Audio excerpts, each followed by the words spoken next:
All right, well, it's 6:31. So in the interest of respecting everyone's time, we're going to get going. What I mentioned earlier is that what's on screen right now are 3 steps to translate this using the closed captions. It's a feature in Zoom. So if anyone would like a translation of this, they can follow those steps 1, 2, 3. I know it's all in English, which makes it difficult, but hopefully, if anyone wants translation, the message is received.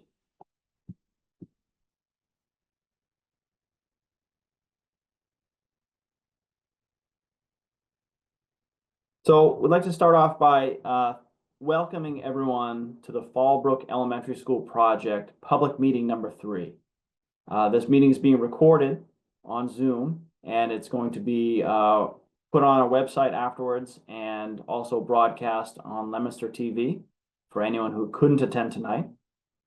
We want to thank everyone who is here for taking the time this evening to tune in and learn more about the project. We have posted this as a Fallbrook Building Committee meeting, but looking through the list of folks who are attending, we do not have a quorum. So we're going to skip doing the roll call unless it becomes necessary. To start off, the team that's presenting to you tonight includes Left Field as your owner's project manager and Miller Dyer Spears as your architect. So I'd like to take a moment to introduce each of us. My name is Craig DiCarlo. I'm the project director for Left Field. Linda? Good afternoon, everyone. I'm Linda Laporto. I am a project manager with Left Field. Nareda? Hi, this is Nareda Rodriguez. I'm the principal in charge at MDS Architects. Daniel? Yes, my name is Daniel Cho. I am the project manager for Miller Dyer Spears. Erica? And I'm Erica Patton, also a project architect with MDS Architects. Believe Thank you all. Sorry, I believe we also have our civil engineer online. Maggie? Hi, yes, I'm Maggie Laracy. I'm a civil engineer with Lincoln Engineering. Thank you. So during tonight's presentation, attendees may type questions into the chat, and we're going to monitor that, and the project team will either respond during the presentation, if it sort of makes sense to do so, or we'll respond at the end. After the presentation, there'll be a chance to verbally ask questions. At that time, we'll explain how to do that. If the project team can't provide an answer tonight, we will add the question and answer to the frequently asked questions page on the project website. So on to tonight's agenda. We're going to go through the current project schedule. The design team will present plans and images showing the progress they've made to date. We'll talk about the project cost and funding. We'll show you the project website. And then, as I mentioned, we'll have a questions and answers session. So to start, the project is still in the design phase, and it's going to be for the next year. Then we're going to move into bidding for the construction project. Once that contractor is selected, construction is going to begin. We anticipate the new school is going to take about 24 months to build.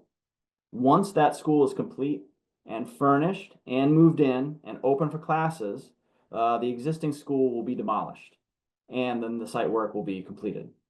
So in all, we anticipate construction activities from, say, fall 2026 through the summer of 2029. After that, the project will be 100% complete. I'd like to turn things over now to MDS to walk us through their slides, and I've got the control of the slides, so when you're ready for the next one, just let me know. Sure. So we are going to review some of the slides that we looked at the last public meeting. This is the site plan showing the existing school outlined in a sort of magenta pink color. We will be building the new school to the south of the existing school.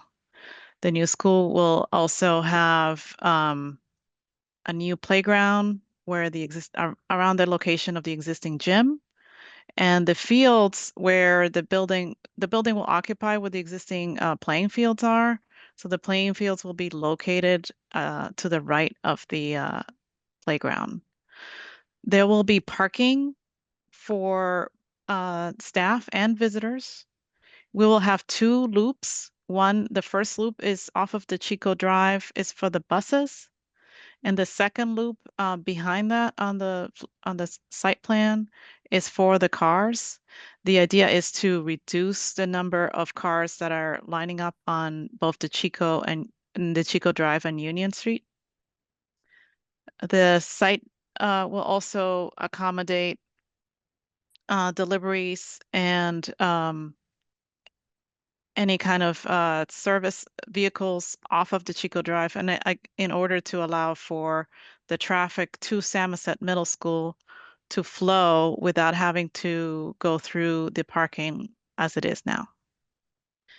The building is organized into two parts. The front of the building is a 1-story building with the public amenities, and towards the back of the site or the building, there's the classroom and academic spaces. We will be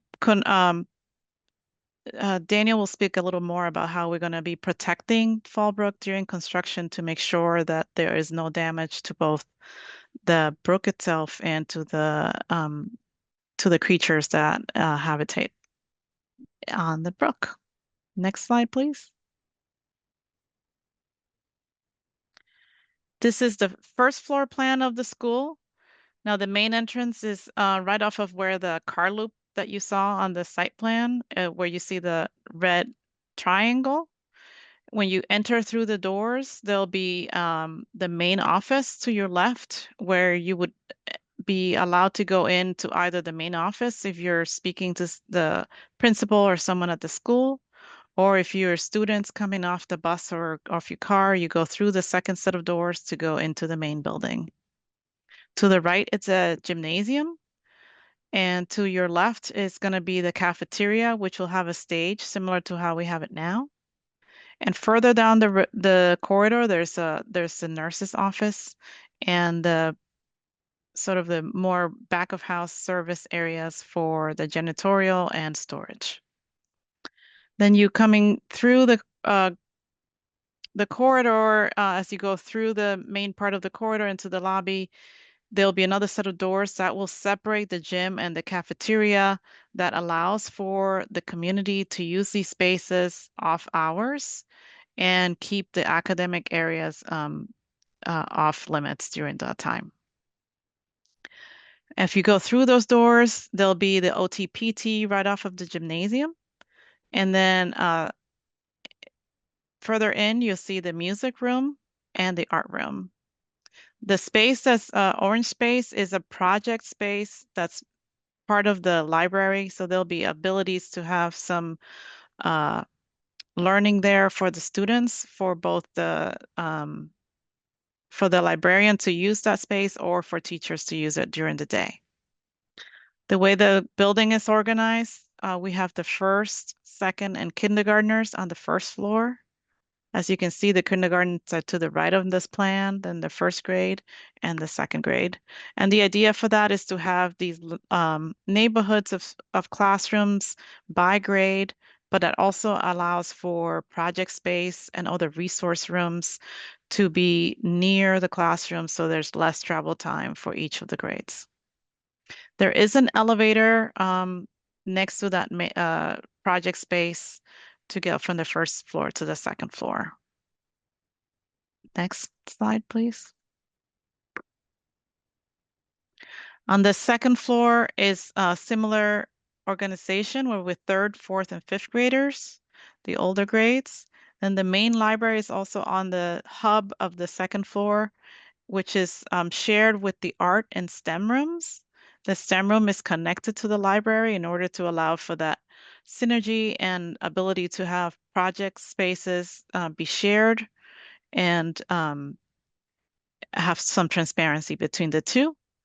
We also have the guidance suite on the second floor to allow for some administrative offices to supervise that area, since it's now two-story building, whereas existing building is 1 story.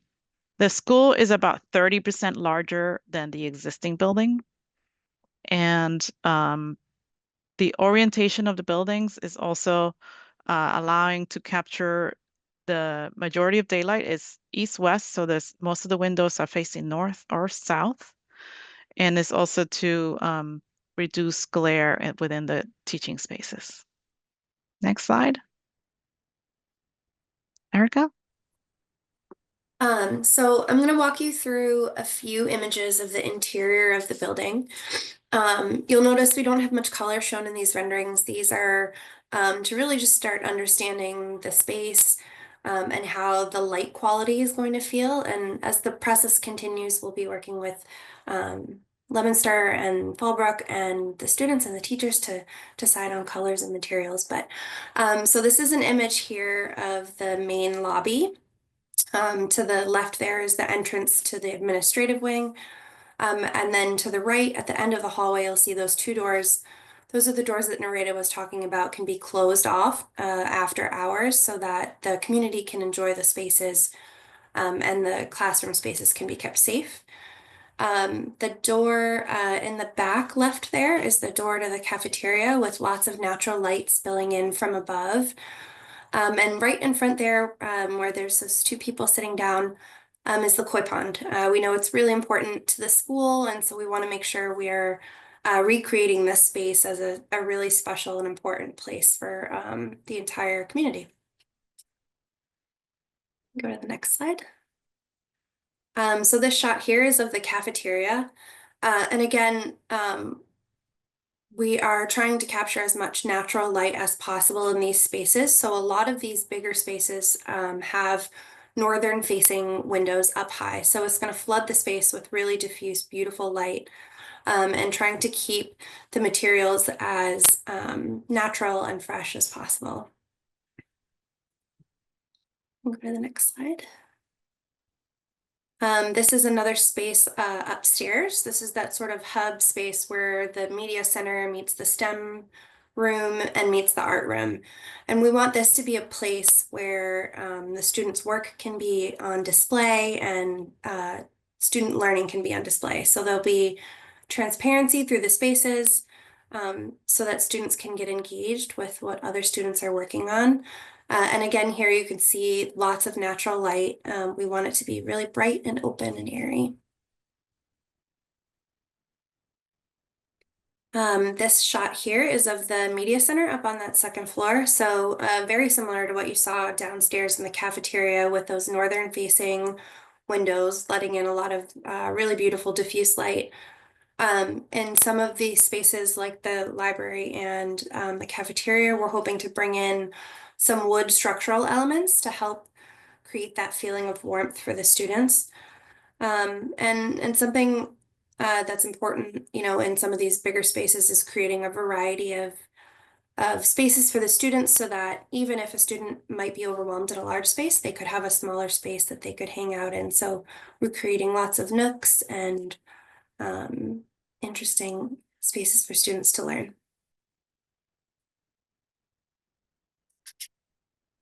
So I'll take you through some of our thought processes on the exterior design. Much like the interior, this one is these are conceptual in nature. We sort of have ideas of where we have brick and some where we have metal and that sort of thing. But again, we will sit down and thoroughly vet all the materials and color selections and locations with the building committee, the administration, and school staff. This is an aerial view of the proposed new building. It's, say, you're in a drone hovering above the existing building, looking vaguely towards Somerset. That's sort of where we are in the site and looking towards the west. Hopefully you can see by this image how we tried to break down the mass of the building. As Narita mentioned, it is 30% larger, 35% larger than the existing building. And we didn't want it to be a huge building because we know you have little kids and some of the smallest learners might be a little intimidated. So what we tried to do is break the building down into smaller sections and then have it have the sloped roofs, which possibly could be more evocative of residential scale architecture for the little kids. And then we are hoping to have some of the major public spaces visible from the outside. So if you look here, you can sort of see that gym in front. That's the big volume. To the left of that are the clear story of the cafeteria. And then behind both, that pop-up is the clear story for the media commons that Erica showed you that interior shot just now. So that way we can have sort of break down the scale of the building, but and also have it legible to the kids and the community from the exterior. And then, so this is again, you've got the 1-story public building in front and then the classroom bar. From this view, you can also sort of see the hardscape to the right side. That would be basketball, foursquare, that sort of thing. And then starting to get a sense of where the play areas are. That sort of fenced in area would be for the littlest kids, really for more security. And so people, so it's a little more contained space. And then just out of view would be the larger play area for the larger kids. And again, we'll show you more images of those as they're developed further with community input. Next. This is a similar view, but from the opposite side. So you're looking primarily at the classroom bar. Samoset School would be to the up to Chico Drive to the left. And it'll give you a sense of the relative relationship between the classroom bar, the public space, and then the parking lot behind. And you can sort of see with the lines of trees that there's a division between the parent drop-off on the left and the bus drop-off on the right. One thing that you can just make out is in front of, between the classroom block and the public space, you can sort of see that row of windows outside the cafeteria, sort of in the center right. That will be a courtyard that hopefully on nice weather, people can have their lunches in a sort of secluded area. Next slide.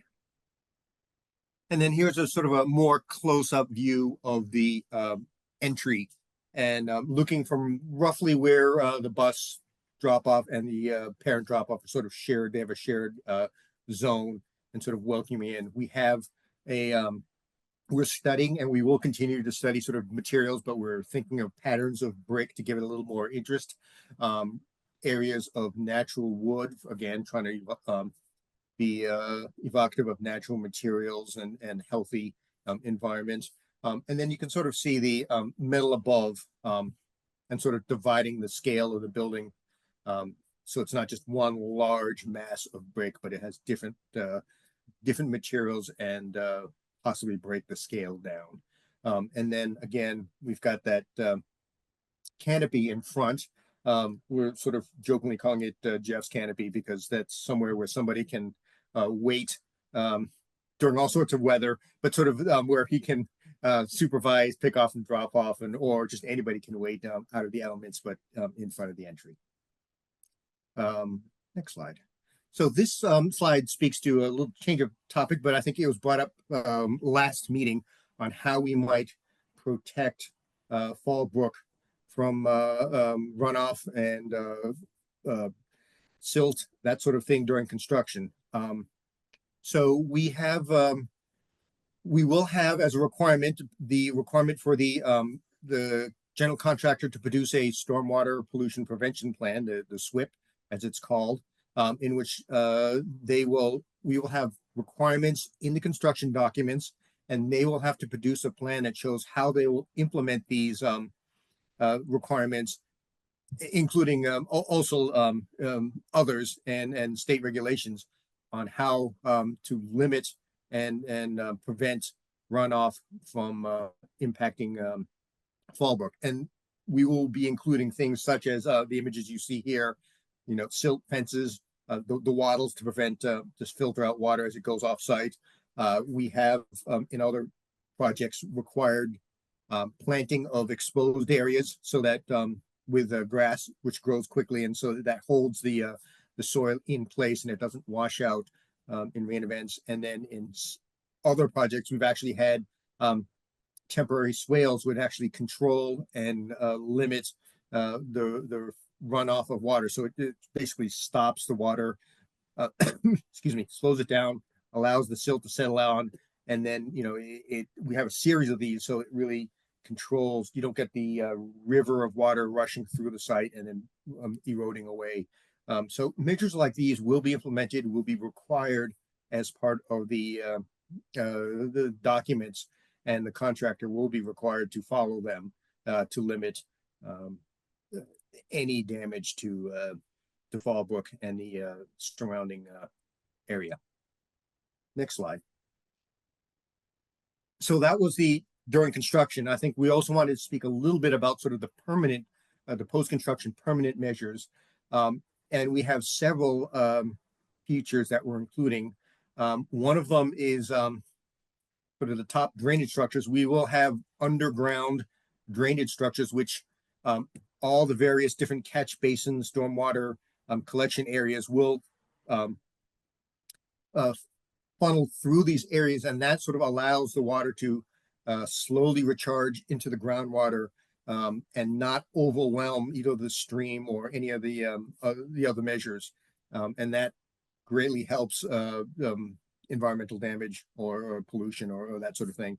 And it's actually sort of stormwater control is a statewide requirement for construction projects. We will have things like detention basins, an image that you see there that will again, that area that the arrow is pointing away from actually will be a detention basin. It's called for it to be a detention basin, which again temporarily holds water. So in large events that can fill up and then it slowly drains over time, and again to help control runoff. And then we also have including things like rain gardens, which have native species that thrive in damp and moist areas. And so we will actually funnel rainwater to those areas to actually promote plant growth. So there will be a sort of an overlapping strategy of several different items that will be used to control rainwater, stormwater in the final plan. Next slide. Turn it back to Greg. Great, thank you. So as we presented at the prior public meeting, the total project cost includes two types of costs. That's hard costs, also known as construction costs, and soft costs, which is everything else. The anticipated values are for this project, hard costs almost $90 million and soft costs $25 million for a total of $114.8 million total project cost. Also, as discussed at the prior meeting, the MSBA and the city are partnering to build this project together, which means each is going to contribute funds to pay for the project.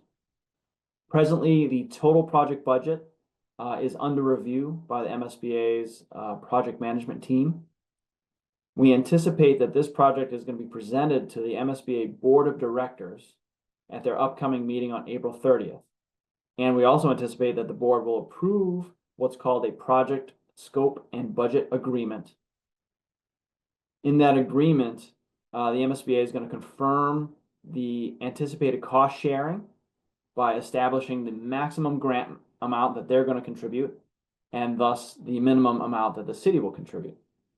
So until that meeting on the 30th occurs, we don't know exactly what the breakdown is going to be, but what we have here is an approximate or an estimated breakdown.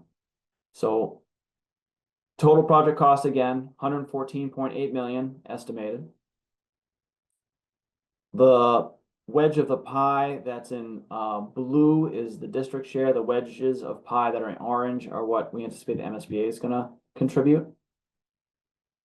So one change that we'd like to mention or point out since the last public meeting is that the solar panels, a lot of people had questions about solar panels. Solar panels have been added to the scope of the project. At the last meeting, they were not in the project, and there was just provisions made available, but now we know that they are in the project. So that's something the design team proposed and the building committee authorized.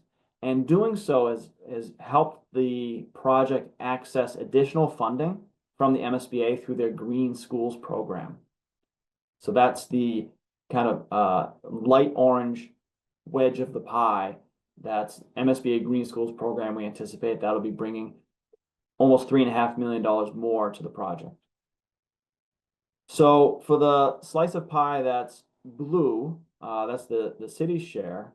There's a new local meals tax that's going to help pay for that share of the project, and that's what's in blue, that 41%. To pay for that wedge, that blue portion, the city's going to use a combination of retired debt service, revenue from that new meals tax I just mentioned, and then short-term and long-term borrowing to fund the project. After April 30th, the MSBA is going to give the district 120 days to secure funding. So in those 120 days, all of the details will be worked out and the plan will be finalized. Then the two parties, MSBA and the city, will sign what's called the project funding agreement. That'll allow the MSBA to continue to reimburse the city each month for the remainder of the project.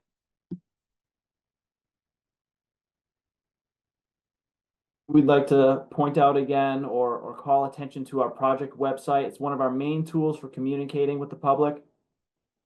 The web address is here on the left-hand side of the screen, as well as a QR code, which you can use your phone to bring you right to that website.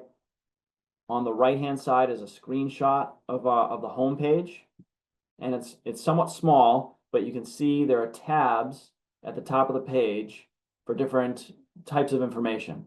There's a project team tab. There's a design tab, which will have information about the design of the project. A schedule tab, meetings and events, which are both forward-looking, things that are coming up, as well as a record of all the meetings that have been held. A documents tab, which for those who want to get into the details of what's been given to the MSBA, that documents tab is where those files will be found. And there's all the way over on the right, there's a frequently asked questions tab. So we encourage you to check out the website when you want to learn more about the project and see the latest news. In the right on the home page on the right-hand side, we have project updates and meetings that are upcoming. So check that periodically. It will help keep you aware of public meetings such as this and other opportunities to learn about the project and give your feedback.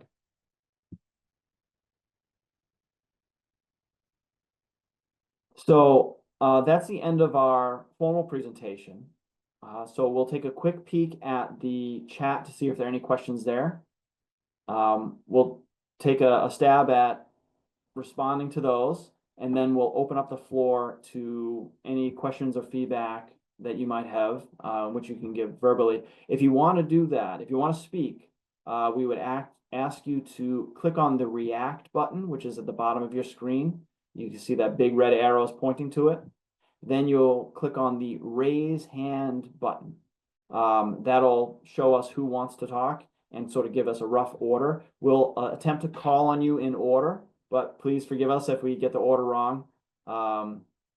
We will stay on long enough for everyone to have a chance to speak. We also ask that whoever does speak, keep your comments and questions to 3 minutes or less, just so everyone has time. And then when you're done speaking, we ask that you lower your hand. There's a similar button that shows lower hand. That way we know that your question has been answered. We'll move on to the next person. And then if you do have another question or another comment, you can always raise your hand again. So at this time, Linda, are there any comments in the chat or questions in the chat that people have typed in? I do not see any currently. All right, then what we would like to do is open this up to the public, open the floor up. If anyone has a comment or question, please go ahead and click on react and raise hand, and we'll take you in order.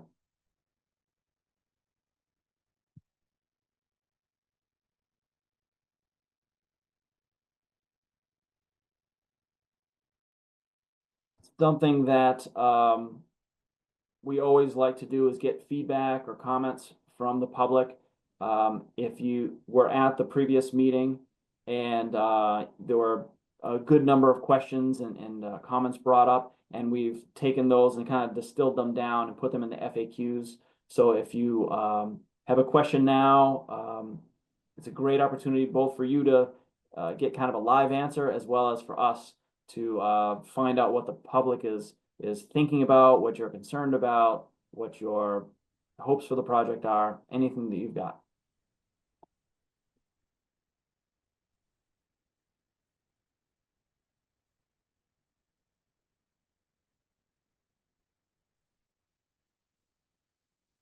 Yes, we have a raised hand from Jan McDaniel. Please go Hello. ahead. Thank you. Hello, I was at the last meeting and raised some concerns about the environmental impact to Fallbrook and the surrounding areas about this project. And I would like to hear from the civil engineer, Maggie, more particulars on what's going to be done to protect the environment during this. This is really a comprehensive and a major project. And how will those measures be enforced? And while Maggie's preparing a response, I'll actually back up our presentation. We've got a couple slides that help illustrate those. Yeah. Can you all hear me? Yes. Okay, good. All right, so well, let me back up. When we're going through the design, we will be permitting the project through the Conservation Commission, who they will do, it's their responsibility to kind of make sure that we are doing everything we can to protect those resources. So like is shown on here, we'll be installing silt fence and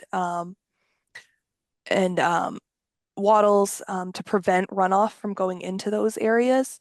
We also will be doing SWIP inspections, which is mandatory for a project of this size, to ensure that nothing is there's no discharges into the stream or the environmental areas. And the Conservation Commission can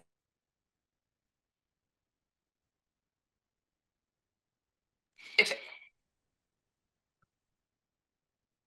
guys no. Maggie, it cut out for a moment, but I think I can hear you now. Say something. Can you hear me now? Yes, yes. Okay, sorry. Okay, so I lost my train of thought. The Conservation Commission will be doing check-ins during construction to make sure the erosion control is in place, and it's going to be checked by many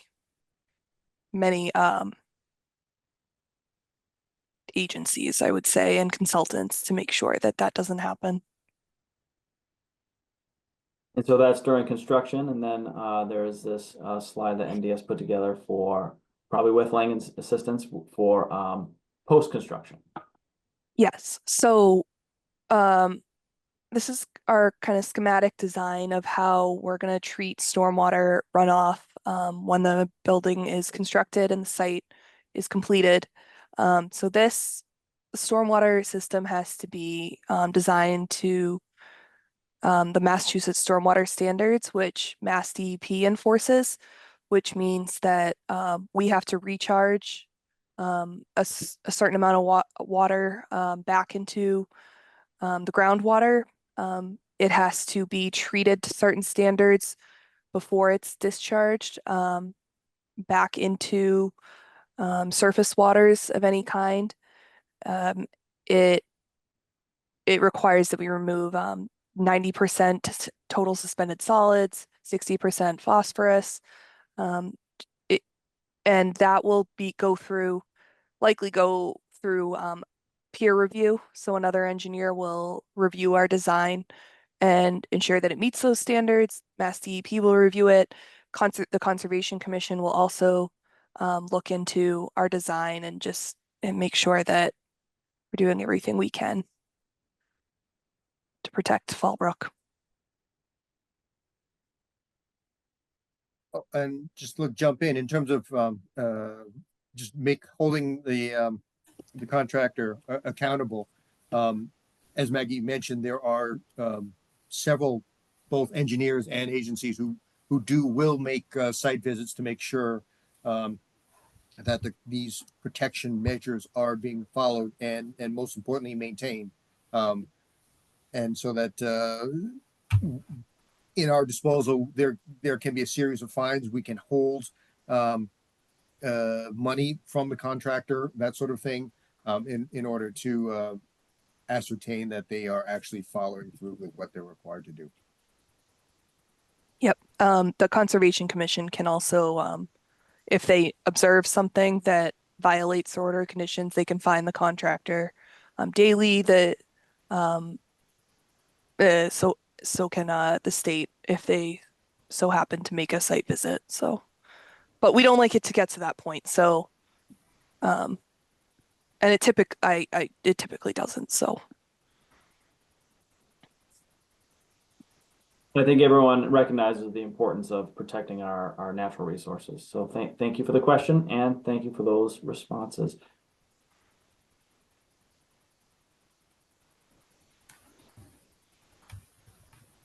I see Linda's, oh, there you go. Sorry. I was just going to say next up we have Ed who raised his hand. Ed, if you want to go ahead with your question. Yes, can you hear me? Yes, we can. Okay. I'm just following up on what Jan said.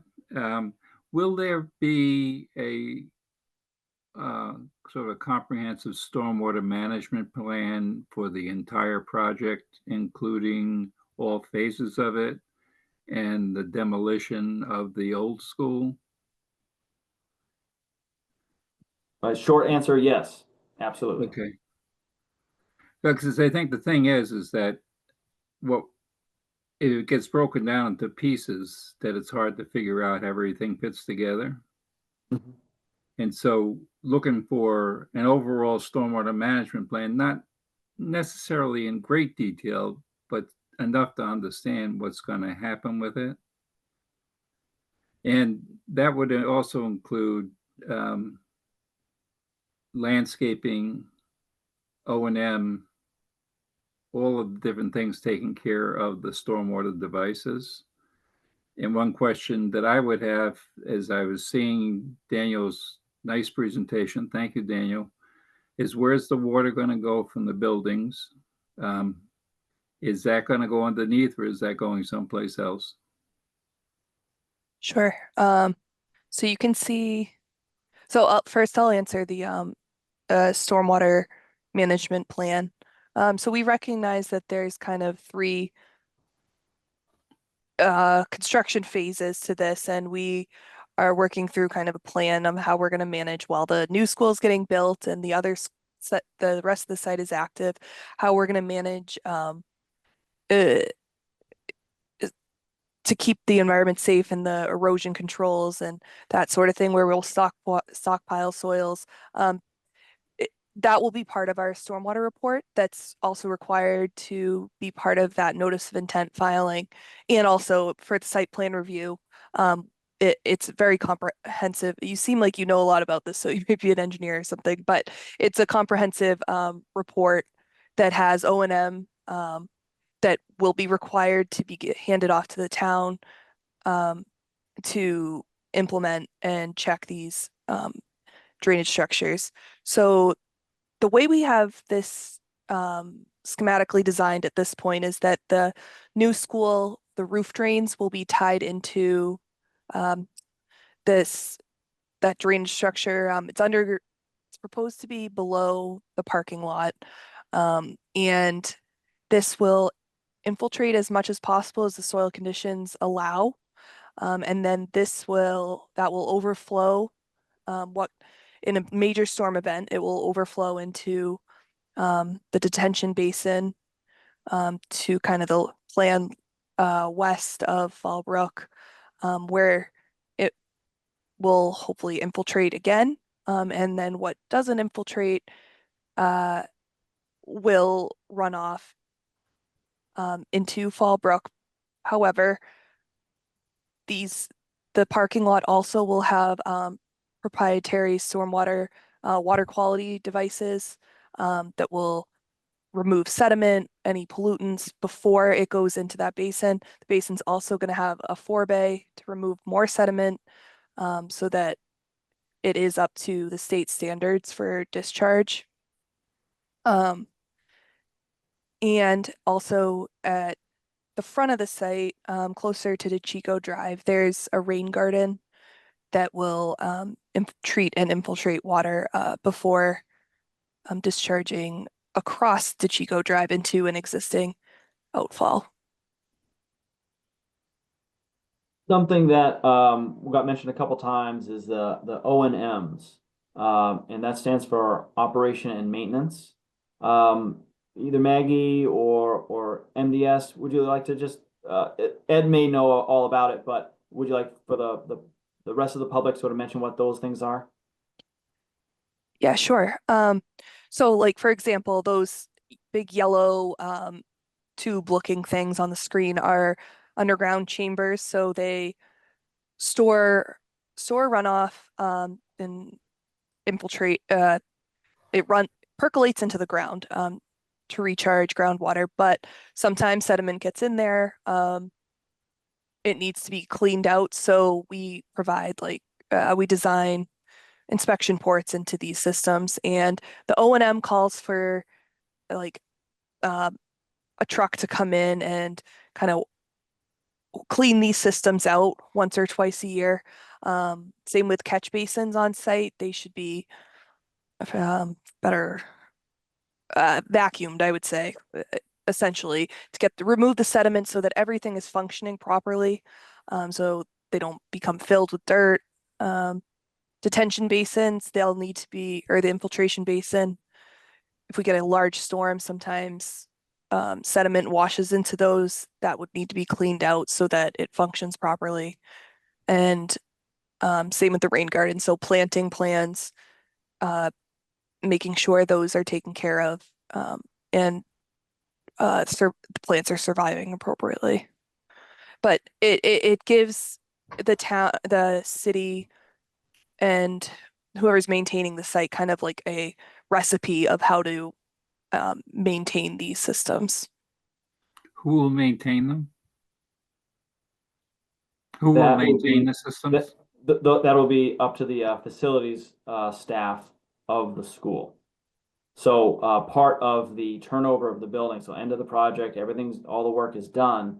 There is a series of training sessions that occur, conducted by the subcontractors who are subject matter experts to the owner's facility and maintenance staff, so that there's information on how, as Maggie was describing, on how to properly operate everything, how to properly maintain it, how to what to look for when things need to be repaired.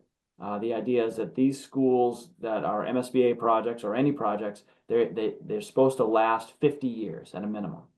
So, of course, over those 50 years, lots of maintenance, lots of repairs, lots of operating, and that O&M manual, operation and maintenance manual, is the kind of the written format, and we also have an electronic version, but the written format, just like you have in your car in the dashboard, something goes wrong, you pull out the owner's manual, and that gives you some insight into, hey, can I fix this myself, like replacing a windshield wiper, or do I need to bring it to the dealership for a major repair?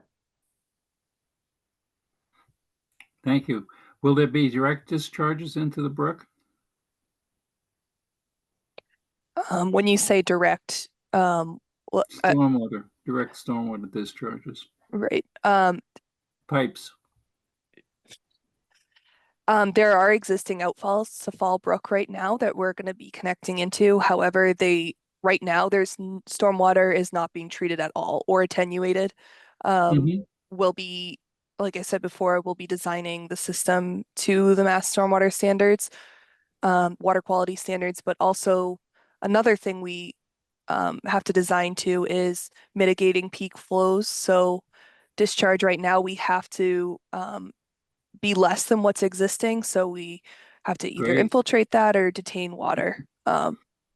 So we won't, it will reduce scour and erosion within the brook. I believe that the Fallbrook is listed as a cold water fishery. You may Mhm. just wanted to mention that. Yep. So it's a critical area. So that Mhm. will require us to design to 1 inch water quality volume. Mhm. Yep. So we're aware of that. Yep. Okay, yeah. And will that stormwater management plan be available for the Lake Samoset folks to look at and Absolutely. provide input to it? Yep. That would be great. Yeah, when we file our site plan review and the notice of intent through the Conservation Commission, that's all public information. So that can be requested and we can provide that. Absolutely. Yeah, if you can put it on your site, then we can look at it. That'd be Sure. great. I had a second question, main question. Do you have time? So Ed, I do see there is another hand raised, and we would. Let Natalie go. Fantastic, thank you. And then we'll come right back to you. Thanks, Ed. Thank you.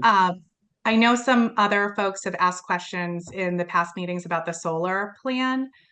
For the plan with the solar panels, is that covering all of the energy needs of the building? I know a lot more of the MSBA projects, including Crocker Elementary School in Fitchburg, is all electric with geothermal. Is that part of this plan?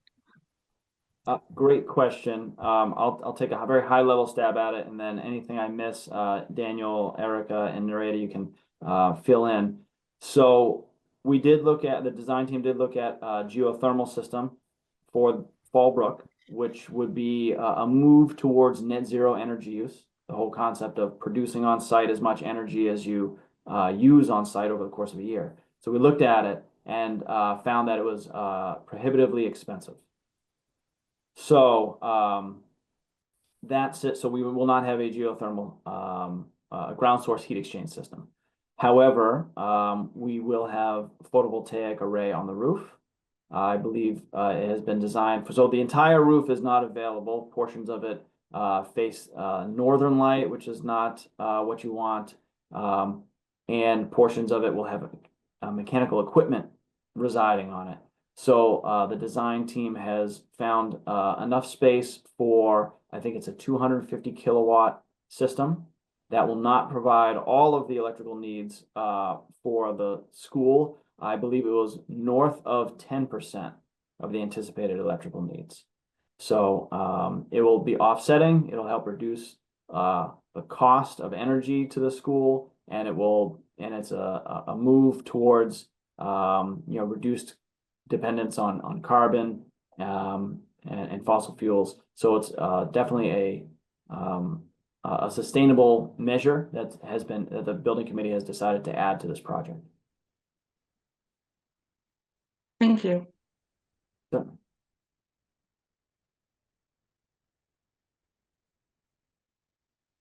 okay, I think I don't see any other hands. So Ed, your next question, we're ready. Sure, it's a quick one. Is it going to be a plan for the endangered wood turtle habitat? Is that something you'll be preparing as part of the overall project? Yes. Yep. Oh, great. Great. Yep. So we're aware that some of the site is in priority habitat. So we will have to do a joint filing to Mass DEP and Natural Heritage, which will include a turtle protection plan that will provide guidance and for depending on the type of year to protect that species. And we'll also have the contractor trained and the appropriate protocol. But that will be prepared by one of our wildlife consultant.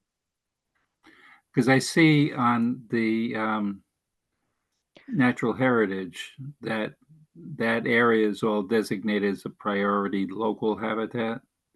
So hopefully that will be addressed in it. But the thing that I thought that I had beyond that was, is there an opportunity here? And it's just something to think about to engage that in the curriculum of the school, because this, I mean, one of the purposes, as I read it, was to connect with nature. And I'm just thinking, you've got this great turtle habitat, you've got a great brook, you got all these good things going on. Are there? You got lots to think about. But I'm just throwing out an idea. It'd be nice if it could connect to the schools. And it's happened in the past. This is not something new. The kids, folks from the Lake Samoset Association, helped build an initial rain garden maybe 10, 15 years ago. The kids were involved. They loved it, so forth and so on. And I'm just throwing that out as a thought suggestion that might be a good thing to add into the incredibly complex amount of work you guys are doing. Thank you, Ed. That's a wonderful idea. We actually have talked about the turtles because I do want to sort of celebrate the beautiful site that we're on.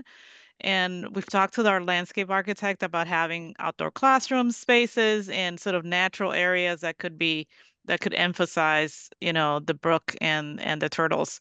So we'll definitely speak some more about that in our next design phase and how to integrate that into the curriculum with Jeff and others in the school. But thank you for that idea. The kids were engaged in building a rain garden for the discharge from the teacher parking lot, perhaps 15 years ago, 12, 15 years ago. And the kids loved it. The teachers got involved. It was a great project. So I just mentioned that. That's wonderful. Because you may not know that. No, I didn't know that. I appreciate you bringing that up. Thank you very much. Thank you. We have somebody raising their hand that is on iPhone, so I apologize. I don't have a name, but please go ahead. All right. Sorry, this is Claire Frida. I'm just curious, and maybe I missed it in the presentation. Is there any air conditioning in the school at all? Yes, there is. Narrator Daniel, do you want to kind of give a quick description of where it is? Yes, so there will be air conditioning in the building. The set points are a little, our set temperatures will be discussed further, but but there will be air conditioning throughout. And we also have, I should have mentioned, we have operable windows in each of the classrooms as well. That was a question I was going to bring up as well, because many of our schools don't have windows that open. And when you talked about the natural light and to bring in heat, some of our schools have been pretty hot in spring and fall. So, to have the air conditioning available if needed, it's pretty important, I think. Yes. The older windows that we have even at Fallbrook are single pane glass, so they don't they allow a lot of heat and cold to go through it in the different seasons, and also how the glass is oriented. So a lot of the existing building is oriented like east and west, so it gets pretty hot in certain times of the day. Right. So that's why we're trying to sort of capture south and north light for most of the building. And the windows will be triple glazed, so there's going to be 3 layers of glass with argon gas in the middle and a layer of protection to sort of minimize heat gain, but still allow, obviously, the daylight to go through. So we are sort of making all the exterior of the building be more efficient, which is already required by by the energy code in Massachusetts. But what Craig brought up is, the orientation of the building is we're trying to orient, especially the classroom building, to be mostly facing south and north, again, to capture as much daylight, but not to have as much glare or heat gain certain times. And then we also, out in the south facing windows, we'll also have some exterior sunshades to help us with those glare issues, especially in some of the winter months. Okay, because it looked like there was a capability of getting pretty warm in the cafeteria area with the lighting and the ability to get heat into the room.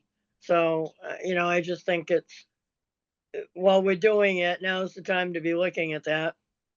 Absolutely. So the window that in the interior rendering we had, those are north facing windows.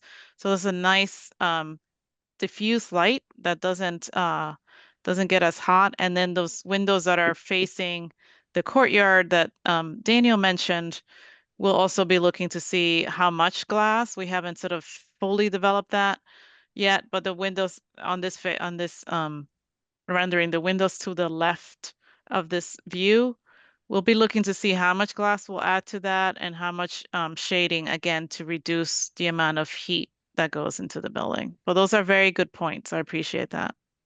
Thank you. I just wanted Joe to jump in, and I have to be the downer a little bit. We are limited by code on how much the windows can open, so we can't, most of the modern buildings, I think some people are like, well, how can I can't open the window all the way up? And for security, safety, other reasons, we're, limited in how much we can open the window. So I would like everyone to sort of keep that in mind so they're not surprised when they. Right, I think it's a 4-inch sphere, right? Yep. It's a safety matter, but. Yep.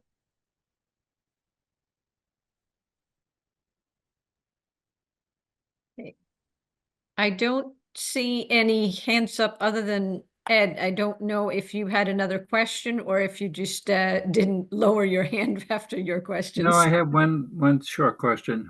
If we have thoughts and stuff like that we want to share with you, who will we send that to? That's Because we have a great deal of knowledge about the brook and the lake and everything that would be helpful to you. I'm not talking big things, but just some suggestions and so forth. Absolutely. So the best way, so this is the website. This is our homepage. And so if you scroll all the way to the bottom, we've got a contact us button right here. Or here's the email address right there. So if you send an email, that'll come through left field and we'll read it, see who's best to respond to it or take action on it. And we'll send it to those people and we'll also respond to you to let you know that we got the email. Great. Thank you for an excellent presentation. Good, thank you for the compliment. Thank you, Ed. Next up, we have Mr. Eric Schuler. Hi there. Thanks for having me. And I'll be transparent. I don't completely know how applicable my question is to this committee, but I'll ask it anyway. I've been on a bit of a mission to see what we can do about having, safe accessibility to the schools. And so by that, I'm talking about sidewalks. I don't know. We're making a big investment into a great new school. I just wondered if that was ever a consideration that, the school's only accessible essentially from one side of the street and not from the other. So I have raised this question to some other areas, and there's maybe some potential talks about grants and things like that to help with the cost, but I'll just leave that there. I don't know. Any feedback on that? So Eric, are you talking about from one side of Chico, or are you talking about Union Street, where sort of the traffic comes from? Yeah, I'm talking about Union Street from DeChico towards one side of Union Street. There are sidewalks that were put in a few years ago, but from the other direction, there aren't any. And I don't know, it's virtually impossible to walk kids to school from one direction. Once again, I acknowledge it's maybe not completely applicable to the project, but you know, as a community, we are investing a lot of money into improvements to the school, and I think it's somewhat relevant. Yep. No doubt that there's definitely a connection there. We are limited in our scope. We sort of, what you see on the screen is pretty much the scope of our project. We actually don't even go as far down as that existing ball field.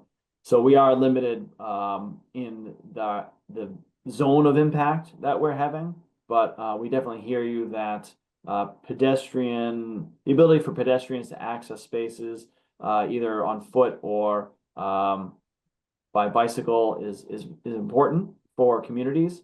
And what we've done, the small part we've done is, or the design team has done, is you can see they've given careful thought of once folks are able to get to the site, there are easily navigable and accessible routes all through. So, you know, coming from Union Street, if that issue is resolved where, you know, the city provides modified sidewalks or whatever improvements are needed, someone coming to the site on foot will have an easy and safe way to navigate around.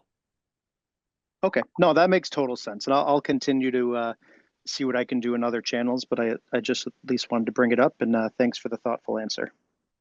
Certainly.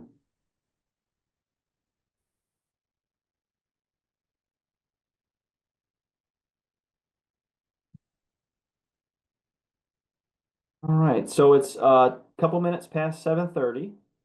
We do appreciate all the comments, questions. If there are any others, I'd say sort of last call. And again, that website, our project website, is a great place. You come up with a question or a comment and you want to send to us, head to the website, click on that Connect with Us button, or send an email to that account that's on the bottom of the homepage, and we will respond. And we appreciate all the comments and questions that you give us, because this is a project for the community, and we appreciate your input.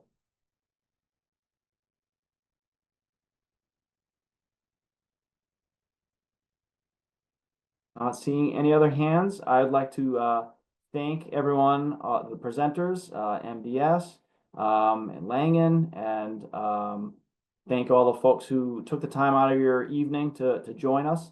As I mentioned, this video will be put on to our website as well as Leominster TV. So look for that and share it with your friends and family. Thank you again, everybody, and have a wonderful night.